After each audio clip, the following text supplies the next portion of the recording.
तीन बहुओं के कपड़े।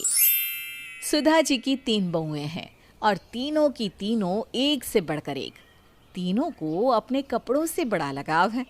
जब देखो कपड़े कपड़े करती रहती है। आधा से ज्यादा दिन तो वे अपने कपड़ों में ही लगा देती है। एक रोज सुधा अपनी तीनों बहुओं से कहती है, बहू, तुम तीनों बाजार चली जाओ और घर का सामान खरीद कर लाओ। और देखो मेरे लिए भी एक साड़ी ले आना।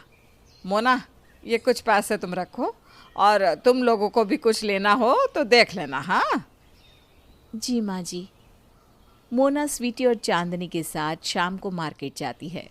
तीनों घर के सामान तो छोड़ो, सुधा की साड़ी भी नहीं लेती और अपनी अपनी शॉपिंग में लग जाती है। हो गई शॉपिंग दोनों की?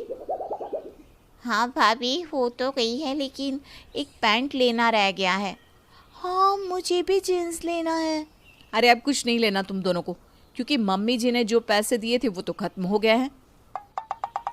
ओह शिट, मैंने तो सबसे कम शॉपिंग की है। तो मैंने भी कौन सा कुछ ज़्यादा ले लिया है।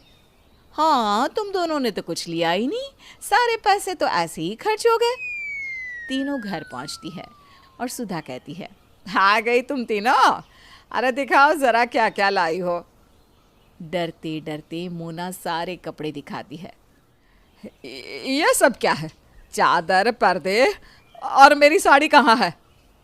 वो मम्मी जी, हम तीनों ने शॉपिंग कर ली, फिर पैसे ही नहीं बचे थे तो मैं नहीं ले पाई। तुम तीनों का क्या है? हाँ, तुम तीनों तो रोज़ ही शॉपिंग करती हो। मैंने कहा था कि कुछ लेना होगा तो ले लेना, ये नहीं कहा कि सब कुछ खुद का ही ले लेना। ये पैसे मैंने घर के सामान के लिए निकाले थे ना। अपने अपने कपड़े का पैसा जोड़कर मुझे वापस दो।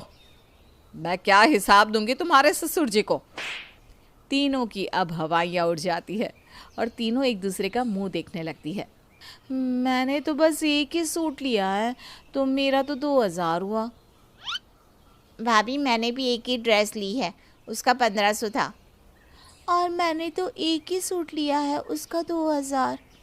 अरे पर ये सारे मिलाकर तो 5500 हुए। मैंने तो 10,000 दिया था तुम लोगों को, बाकी का क्या हुआ? मुझे नहीं पता, भाभी या चांदनी ने कुछ लिया होगा। मेरा तो नाम लेना भी मत। अरे मुझे नहीं पता, तुम तीनों आपस में निपटो और बाकी के पैसे मुझे मिल जाने चाहिए। अब तीनों आपस में बहस करने लगती है और एक दूसरे को कहने लगती है कि ज़्यादा महंगे कपड़े लिए हैं फिर भी छुपा रही हो। तीनों में बहुत देर तक बहस हुई और फिर थक कर सुधा जी कहती है, मुझे समझ में आ गया है कि तीनों में से कोई नहीं कबूलेगी कि किसने ज़्यादा कपड़े लिए हैं। ये आखिरी बार है जब मैंने तुम तीनों के हाथ में पैसे दिए हैं। दिन यूं ही बीतने लगते हैं और कुछ दिन बाद धोबी सुधा के घर आता है और चांदनी से कहता है, भाभी जी, हमारा हिसाब कर दीजिए, पूरे 2 महीने हो गए हैं। भैया, आप मुझे मेरा बिल दे दो, मैं पैसे दे दूंगी। अरे भाभी जी, आपके घर के कपड़े इतने आते हैं, मुझे कैसे पता चलेगा कि कौन से कपड़े आपके हैं? तो फिर मैं बिल भी नहीं दूंगी। धोबी और चांदनी के बीच बहस होने लगती है। आवाज़ सुनकर स्वीटी, मोना और सुधा वहाँ आ जाती है। अरे अब क्या हो गया? इतना शोरगुल किस बात का हो रहा है? बाजी, हम कितने सालों से आपके यहाँ कपड़े आयरन करके दे जाते हैं, कभी आज तक किचकिच नहीं हुआ।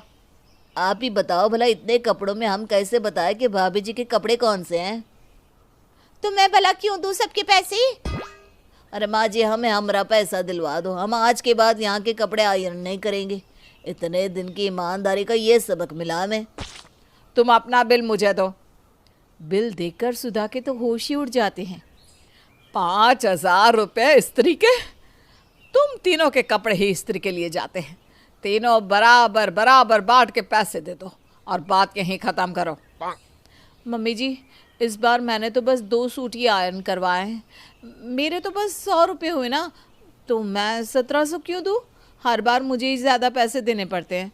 तभी वहाँ मोहित, सुधीर और सूरज भी आ जाते हैं और अपनी अपनी बीवियों की साइड खड़े हो जाते हैं। हाँ मम्मी, मोना ठीक ही तो कह रही है, ये तो गलत होगा ना, आयरन कोई और करवाए और पैसे कोई और भरे। ऐसे तो जो ज़्यादा इस्त्री करवा रहा है उसे कहीं ना कहीं बढ़ावा ही मिल रहा है और वो इसी तरह हमेशा इतने कपड़े आयरन में देती रहेगी। मैंने तो इस बार इस्त्री करवाई नहीं, मैं तो कुछ भी नहीं दूंगी। स्वीटी झूठ नहीं बोलती, उसने नहीं करवाए तो भला वो क्यों दे। तो क्या इतने पैसे मेरे कपड़ों के हैं? जब दोनों झूठ कह रही है कि उन्होंने नहीं करवाया तो मैंने भी नहीं करवाया। ये तो सब चांदी पर डाला जा रहा है। उसने इतने कपड़े तो पक्के आयरन नहीं करवाए होंगे। तुम्हारे